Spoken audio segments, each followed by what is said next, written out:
Hello दोस्तों, welcome to my YouTube channel the knowledge addiction. पिछले video में हमने बात की थी अमेजिंग फैक्ट अबाउट यूट्यूब, जिसमें हमने बहुत सारे यूट्यूब के बारे में ऐसे फैक्ट डिस्कस किए थे जिसके बारे में हम में से बहुत सारे लोग नहीं जानते। और सबसे पहले मैं आपको हमारे पिछले वीडियो पे लाइक, शेयर और सब्सक्राइब करने के लिए, कमेंट करने के लिए ढेर सारी शुक्रिया अदा करना चाहता हूँ। आज जो मैंने टॉपिक उठाया है, hydrogen as a future fuel.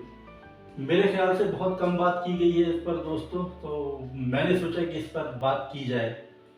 सबसे पहले बता दूं कि हाइड्रोजन, जैसा कि आप लोग बहुत सारे लोग जानते होंगे, it's a most abundant and widely spread element across the universe. मेरे ख्याल से हमारी यूनिवर्स में जितनी भी लिविंग थिंग्स हैं उनमें हाइड्रोजन अवेलेबल है। सबसे ज़्यादा हाइड्रोजन अवेलेबल है in the form of water, H2O। हम सब जानते हैं दोस्तों। सबसे पहले आगे बढ़ने से पहले मैं चाहता हूं कि हम हाइड्रोजन की थोड़ी हिस्ट्री जान लें।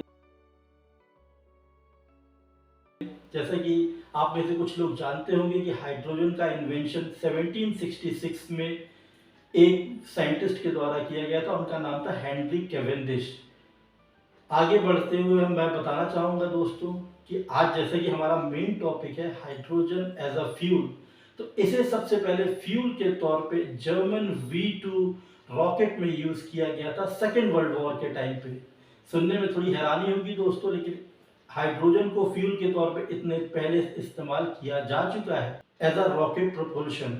एंड 1967 में नासा द्वारा भी इसे जो है स्पेस कैप्सूल के तौर पे, उसके फ्यूल के तौर पे एक्चुअली यूज किया गया है। और मैं बता दूं कि हाइड्रोजन की सबसे ज़्यादा मतलब मोस्ट इफेक्टिव प्रॉपर्टी ये है कि ये जीरो इमिशन फ्यूल है दोस्तों। मेरे कहने का मतलब ये है कि आफ्टर जो इसमें वेस्ट बनता है, जैसे हम बाई प्रोडक्ट कहते हैं, वो सिर्फ वाटर वेपर होता है। मतलब इतना साफ पानी होता है ना दोस्तों कि पी भी सकते हैं अपन लोग इसको।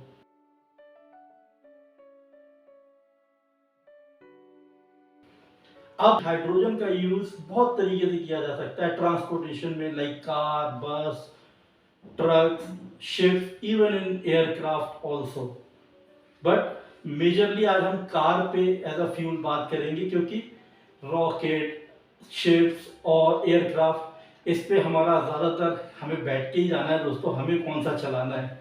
सो हमारे लिए ज़रूरी, जो हमारे काम की बात यह है कि हमारे लिए सस्ता, सुंदर, टिकाऊ फ्यूल कैसे हो सकता है, ये अभी नहीं दोस्तों, फ्यूचर में। और सबसे बड़ी बात कि हम इस फ्यूल के माध्यम से एनवायरनमेंट को भी हेल्दी रख सकते हैं। जैसे कि मैंने बताया कि इसका बाय प्रोडक्ट सिर्फ पानी होता है, किसी भी तरीके की greenhouse gas such as carbon dioxide, carbon monoxide, sulphur dioxide, इनमें से कुछ भी नहीं होता है।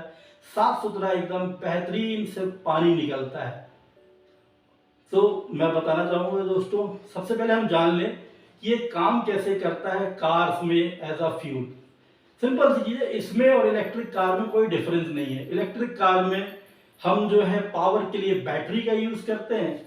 इसमें एकदम हाई प्रेशर टैंक्स में जो है कार्बन रखा जाता है, जो उसमें बहुत सारे इलेक्ट्रोकेमिकल इफेक्ट होते हैं, जिसकी वजह से इलेक्ट्रिसिटी प्रोड्यूस करता है। वो इलेक्ट्रिसिटी मोटर को मिलती है और फिर मोटर कार ड्राइव करती है, मतलब चलाती है दोस्तों। सिंपल भाषा में समझे हम तो, ये है बेसिक सा फंडा। बहुत ज़्यादा डिफरेंस नहीं है इलेक्ट्रिक कार में और हाइड्रोजन कार में, हाइड्रोजन सेल कार में। सबसे पहले मैं बता दूं आपको कि अभी फिलहाल करंट टाइम में इसका इंफ्रास्ट्रक्चर उतना ज़्यादा अवेलेबल नहीं है, क्योंकि जाहिर सी बात है, जो हमारा ट्रेडिशनल मेथड चला आ रहा है दोस्तों, लाइक बायोफ्यूल्स का, पेट्रोलियम का, नेचुरल गैस का, जो हम फ्यूल के तौर पे यूज़ करते आ रहे हैं, उस इंफ्रास्ट्रक्चर को ही डेवलप करने में मोर देन 3 ट्रिलियन से ज़्यादा खर्च कर चुकी है दुनिया। तो एक नई टेक्नोलॉजी में एकदम से तो उतना अच्छा इंफ्रास्ट्रक्चर डेवलप नहीं हो पाया है, लेकिन ग्रेजुअली हो रहा है। धीरे धीरे हम देखेंगे कि बहुत जल्दी निकट भविष्य में हमें हाइड्रोजन कार्स बहुत आसानी से अपने आसपास दिखेगी, जैसे आज हम इलेक्ट्रिक कार्स देखते हैं। 3 तरीके के टाइप्स ऑफ हाइड्रोजन फ्यूल, 3 तरीके के हाइड्रोजन फ्यूल प्रोड्यूस होते हैं दोस्तों। पहला होता है ग्रे हाइड्रोजन, जो कि अपना जो पेट्रोलियम होता है उसको जलाकर उससे निकाल एक्सट्रैक्ट किया जाता है। दूसरा होता है ब्लू हाइड्रोजन, जो कि नेचुरल गैसेस से किया जाता है एक्सट्रैक्ट। एंड सबसे अच्छा और सबसे बेहतरीन जो होता है वो होता है ग्रीन हाइड्रोजन, जो पानी से डिराइव किया जाता है by the process of electrolysis. लंबी चौड़ी प्रक्रिया है, लाइक थोड़ा सा बता देता हूँ, मतलब मन में ये बात नहीं रहनी चाहिए ये इलेक्ट्रोलिसिस वर्ड तो आ गया बड़ा भारी भरकम सा। होता क्या है? होता कुछ नहीं है दोस्तों, पानी H2O, इसमें हम कुछ नहीं करते हैं, इसमें इलेक्ट्रिसिटी देते हैं जिसकी वजह से हाइड्रोजन आयन ऑक्सीजन से अलग हो जाता है और वही हाइड्रोजन हम यूज करते हैं as a fuel in fuel sales.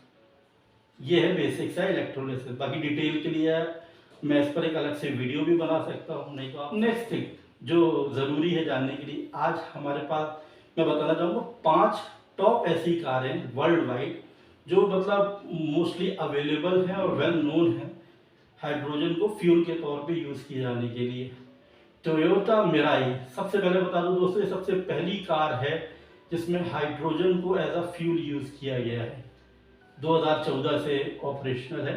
और सबसे अच्छी बात, लाइक हमारे इंडिया में भी अब टोयोटा मिराई अवेलेबल है, all thanks to our honourable transport minister Nitin Gadkari, the visionary man. उन्होंने इस चीज़ को हमारे इंडिया में लाया। तो पहली कार है ये, इसकी रेंज जो है 500 किलोमीटर है एक फुल टैंक पे। फिलहाल अभी 500 किलोमीटर है, आगे और भी बढ़ जाएगी। दूसरे नंबर पर हमारी जो हाइड्रोजन कार आती है वो है Hyundai वर्टेक्स। ये भी एक मिड साइज सेडान कार है जो ऑफर करती है आपको range around 600 kilometre. Toyota Mirai से थोड़ा बेटर है, लेकिन खैर अपने नंबर 3 पर हमारी जो हाइड्रोजन कार जो पॉपुलर है अक्रॉस द वर्ल्ड वो आती है होंडा क्लैरिटी। ये भी एक सेडान कार है जो आपको अगेन ऑफर करती है 620 किलोमीटर की रेंज। चौथे नंबर पर हमारी जो कार आती है Audi A7 Sportback H-Tron quattro. बड़ा लंबा चौड़ा नाम है दोस्तों, बट इस कार की खासियत ये है कि हाइब्रिड मॉडल पे है। इसमें हाइड्रोजन प्राइमरी फ्यूल के तौर पे यूज किया जाता है, साथ ही साथ एक प्लग इन बैटरी का भी दिया हुआ है। सो अपने हाइड्रोजन टैंक की कैपेसिटी के साथ ये 450 किलोमीटर की रेंज देती है और प्लग इन बैटरी के साथ on and around 500 kilometre. So on total 900 plus kilometre की हमें इसमें ड्राइविंग रेंज मिल जाती है। पांचवें नंबर पे बहुत ही पॉपुलर कार जो हाइड्रोजन सेगमेंट में आती है, हाइड्रोजन फ्यूल सेगमेंट में आती है, वो है मर्सिडीज बेंज GLFC। ये भी एक शानदार कार है, बहुत सारे एडवांस फीचर, ड्राइविंग असिस्टेंस और बहुत सारे फीचर्स के साथ आती है। ये भी just like the Audi A7 इसमें भी हाइब्रिड मॉडल पर है। प्राइमरी फ्यूल हाइड्रोजन यूज किया जाता है, साथ ही साथ इसमें हम प्लग इन फ्यूचर भी दिया हुआ है बैटरी का। इसकी भी रेंज लगभग ऑडी A7 के जैसे 800 प्लस किलोमीटर के आसपास की total range including hydrogen plus battery available है। ये टॉप 5 कार थी जो बहुत ज़्यादा, मतलब बहुत ज़्यादा तो नहीं कहूँगा बट पॉपुलर हैं, जिनको लोग यूज़ कर रहे हैं दुनिया के अलग अलग हिस्से में। अब तो हमारे इंडिया में भी जैसा कि मैंने बताया कि टोयोटा मिराई आ चुकी है, तो आपके आसपास आपको ज़रूर दिख जाएगी दोस्तों। ये था हमारा कारों के बारे में जो विशेष था फ्यूल के तौर पे। इसके अलावा हाइड्रोजन फ्यूल का इंडस्ट्रियल यूज़ भी किया जा सकता है, स्टील सेक्टर में, सीमेंट मैन्युफैक्चरिंग में, जहाँ पर आज कोल वगैरह यूज़ किया जाता है, जिसकी वजह से बहुत सारा पॉल्यूशन होता है। उस पॉल्यूशन को कम करने के लिए हाइड्रोजन फ्यूल एक बेस्ट ऑल्टरनेटिव है, क्योंकि इसकी इफ़िशियंसी अच्छी है, इसका स्टोरेज भी पॉसिबल है, डिस्ट्रीब्यूशन भी किया जा सकता है। फिलहाल अभी थोड़ा इंफ्रास्ट्रक्चर उतना डेवलप नहीं है, बट हमारे नियरेस्ट फ्यूचर में हम एक्सपेक्ट करते हैं बहुत जल्द हमें हाइड्रोजन फ्यूल सेल कार भी ज़रूर देखेंगी दोस्तों ये थी मेरी एंड से हाइड्रोजन के फ्यूल के बारे में। Hydrogen as a fuel, future fuel कहा जाए जानकारी, इनमें बहुत सारी कमियां रही होंगी दोस्तों। कमियों को हम सुधार लेंगे। इसके अलावा आप और कुछ जानते हो, कोई और सजेशन हो, कुछ ऐड ऑन हो जो छूट गया हो, तो प्लीज़ कमेंट करके बताइए। हम इस पर एक और डिटेल वीडियो फ्यूचर में बनाएंगे। और मेरे चैनल को लाइक, शेयर और सब्सक्राइब कीजिए। अपना ढेर सारा प्यार दीजिए, दुआएं दीजिए।